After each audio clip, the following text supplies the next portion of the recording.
Wala siyang inintindi sa sarili niya na baka mamaya, kapapatay pa lang nung biktima, siya naman ang madisgrasya. While we are solving crimes, naging andap ngayon yung mga tulongges dahil mukhang nakaramdam na sila muli ng gobyerno sa Maynila. And remember, these criminals would wish to get your cellphone or gawin kayong prutas, mapitasan ang inyong tenga at leeg. And this the longest, because of what is happening, the policy of the city is kunin, papanagutin, at kung kakayanin, ay maaktuhan. Kasi yun yung pinakamahirap na part, yung maaktuhan.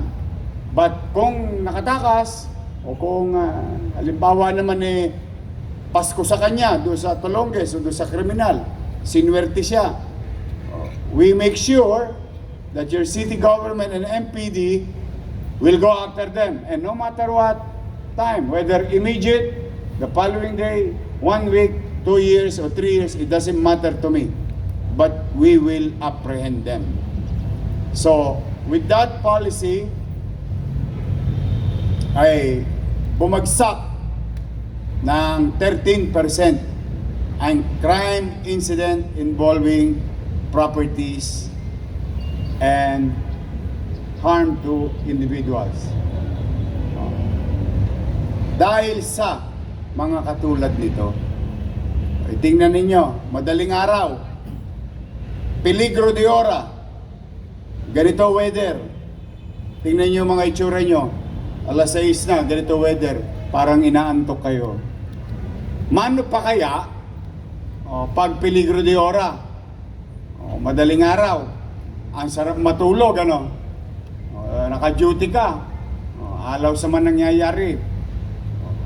But there was an incident in Tondo,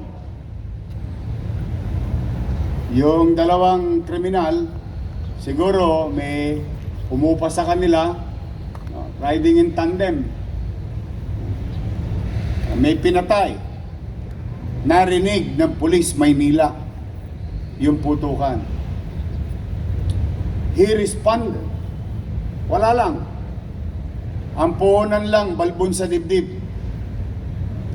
Lakas ng loob. Rumisponde siya, hindi naman niya alam kung ilan.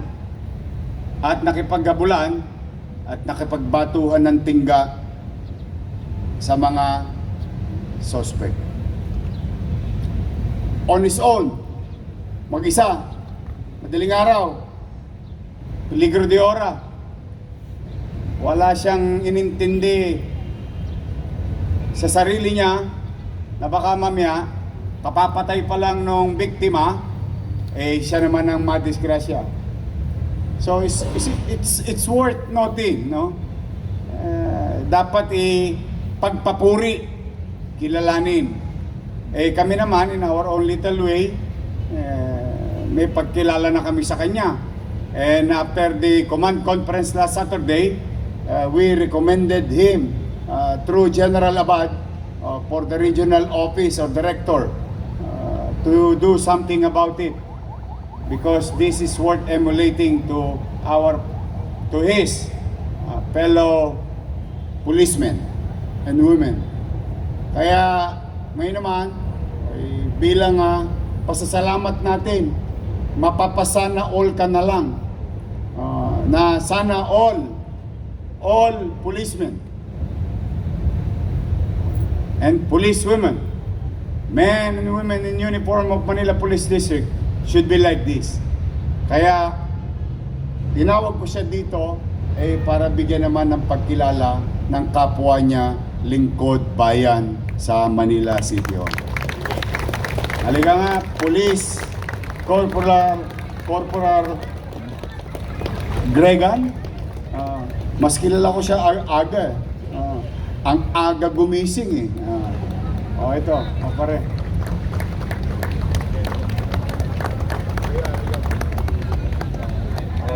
Ito, wala naman toss gas, di ba?